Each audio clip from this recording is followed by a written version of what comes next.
राम मंदिर प्राण प्रतिष्ठा से जुड़ी बड़ी खबर आ रही है। प्राण प्रतिष्ठा में गर्भगृह में प्रधानमंत्री मोदी के साथ में 5 लोग मौजूद रहेंगे। प्राण प्रतिष्ठा के वक्त में मूर्ति की आंखों से पट्टी जिस समय हटाई जाएगी, उस वक्त गर्भगृह में प्रधानमंत्री नरेंद्र मोदी होंगे और पीएम के अलावा संघ प्रमुख मोहन भागवत, यूपी सीएम योगी आदित्यनाथ और साथ ही राज्यपाल आनंदीबेन पटेल भी मौजूद रहेंगे। एक मुख्य आचार्य भी मौजूद रहेंगे।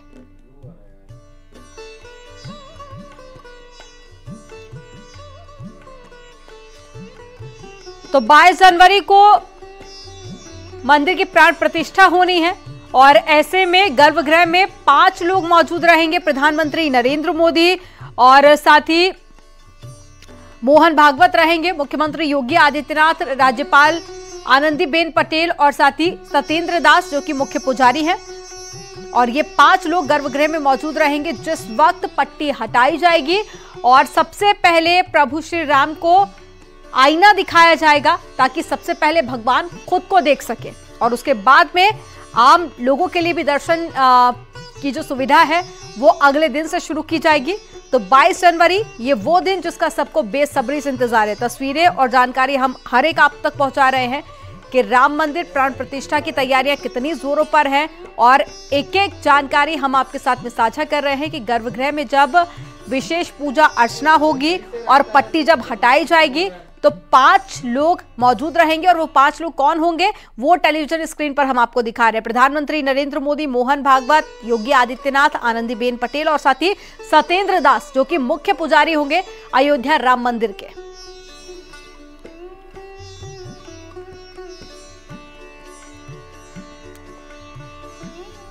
तो तस्वीरें आपको दिखा रहे हैं। राम मंदिर में जो कार्य है वो काफी तेज गति से चल रहा है। एक तरफ आप वो तस्वीर देखिए, राम मंदिर की हर एक तस्वीर हम आपको दिखा रहे हैं और किस तरह से तैयारियां की जा रही है। ये पूरा जो गर्भगृह है ये नक्काशीदार है और बेहद खूबसूरती के साथ में इसे डिजाइन किया गया है और प्रभु श्री राम जिस पर विराजेंगे उसको भी खास तौर पर बनाया गया है। तो वो आसन सोने की परत से बनाकर तैयार किया गया है, संगमरमर का, और साथ ही 8 फीट ऊंचा होगा जिसमें प्रभु श्री राम विराजेंगे। और साथ ही दूसरी तरफ आप वो तस्वीरें देखिए जब प्राण प्रतिष्ठा होगी तो ये 5 लोग गर्भगृह में मौजूद रहेंगे।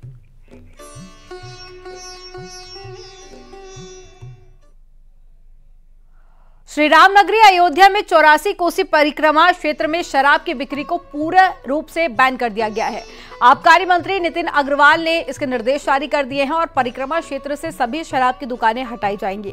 आबकारी मंत्री नितिन अग्रवाल ने कहा है कि श्री राम मंदिर क्षेत्र को पहले से ही शराब मुक्त किया जा चुका है। अब 84 कोस तक शराब की दुकानों को हटाने के लिए निर्देश भी जारी किए, यानी कि अयोध्या में 84 कोसी परिक्रमा क्षेत्र को मद निषेध घोषित किया जा चुका है।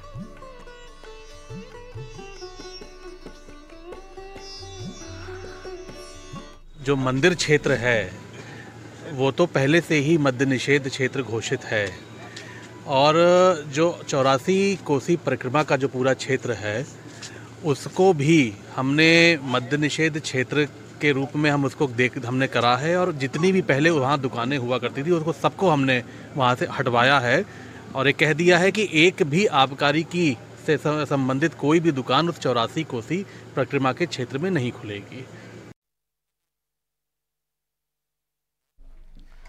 श्री राम इंटरनेशनल एयरपोर्ट के उद्घाटन से पहले राज्य मंत्री नागरिक उड्डयन जनरल वीके सिंह से न्यूज 18 ने खास बातचीत की है। वीके सिंह ने कहा है कि अयोध्या में श्री राम इंटरनेशनल एयरपोर्ट का विस्तार हो सकता है और यात्रियों की संख्या देखकर नया टर्मिनल या फिर मौजूदा टर्मिनल के विस्तार का भी फैसला होगा। एयरपोर्ट पर आते ही देश विदेश के यात्रियों को प्रभु श्री राम की नगरी का आभास होगा।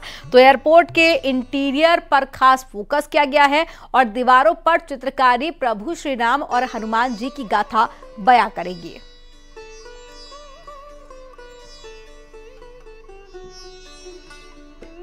हर एयरपोर्ट खासकर जब से हमारी सरकार आई है एक इस चीज पर विशेष ध्यान दिया गया है कि उस एयरपोर्ट से उस प्रदेश की, उस जगह की आपको लगे कि आप वहां पर हैं। नहीं तो एक टाइम था जबकि एयरपोर्ट बनते थे, चाहे एयरपोर्ट बम्बई में है चाहे कहीं और है, देखने में सब एक जैसे लगते थे। आप यूरोप में कहीं वो भी वैसा ही लगता था। तो अब कोशिश की गई है और इसके ऊपर खासकर मैं ये कहूँगा कि हमारे अब जो मंत्री हैं सिंधिया जी, उन्होंने काफ़ी इस पर ध्यान दिया है। जो भी एयरपोर्ट का टर्मिनल बने उसके अंदर से उस प्रदेश की, उस जगह की छवि या महक आनी चाहिए। क्या इस एयरपोर्ट में आधुनिकता के साथ साथ अयोध्या की आत्मिकता और वहाँ की संस्कृति का भी झलकेगी? बिल्कुल झलकेगी। और इसके अंदर मैं कहूँगा कि सिंधिया जी ने काफ़ी मेहनत की है और उस पर विचार विमर्श हुआ है और उसके ऊपर जिस तरीके से चित्रकारी और अंदर का जो साज सज्जा है उसके ऊपर उसी के अनुरूप चीज़ें की जा रही हैं, ताकि जब यात्री को आए उसको लगे कि मैं एक ऐसी अयोध्या में आया हूँ जहाँ 500 साल के बाद भव्य मंदिर बना।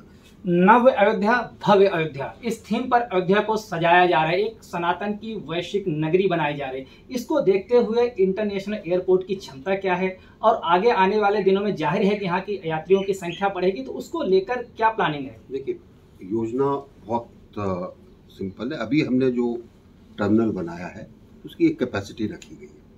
आने वाले दिनों में इंटरनेशनल ट्रैफिक को देखते हुए, डोमेस्टिक ट्रैफिक को देखते हुए हमें लगता है कि ज़रूरत पड़ेगी उसके बढ़ाने के लिए। वो हम इस टर्मिनल को आगे और बढ़ाएं या एक नया टर्मिनल बनाएं, उसके ऊपर योजना के हिसाब से सोच विचार चल रहा है। और मुझे आशा है कि जैसे ही हम पहले आंकड़े देख लेंगे 1 साल के, उसके बाद हमें जायज़ा हो जाएगा कि आगे क्या होने वाला है, उसके हिसाब से हम उसको बढ़ाते जाएंगे। अयोध्या में प्राण प्रतिष्ठा कार्यक्रम की तैयारियों पर श्री राम जन्मभूमि ट्रस्ट की बड़ी बैठक हो रही है। 2 दिनों तक चलने वाली बैठक में पहले दिन आज उद्घाटन की तैयारियों पर चर्चा होनी है और बैठक में ट्रस्ट के सभी 15 सदस्य भी शामिल हो रहे हैं। 22 नवंबर के उद्घाटन कार्यक्रम की तैयारियों पर चर्चा की जा रही है और आपको बता दें कि माफ कीजिएगा 22 जनवरी को उद्घाटन होना है, जिसको लेकर तैयारियां जोरों पर चल रही हैं। और साथ ही 29 दिसंबर को एक और बैठक होगी जिसमें इस बात पर फैसला होगा कि गर्भगृह में रामलला में कौन सी मूर्ति स्थापित होगी। ट्रस्ट को रामलला की 51 इंच की उन 3 मूर्तियों में से एक को तय करना है। इस बीच ट्रस्ट के कुछ सदस्यों ने राय भी रखी है और मूर्ति पर फैसला वोटिंग के जरिए होगा, जबकि कुछ सदस्य आम सहमति बनाने पर जोर दे रहे हैं। हालांकि बैठक से पहले ट्रस्ट के सदस्यों ने निर्माण कार्य का जायजा भी लिया।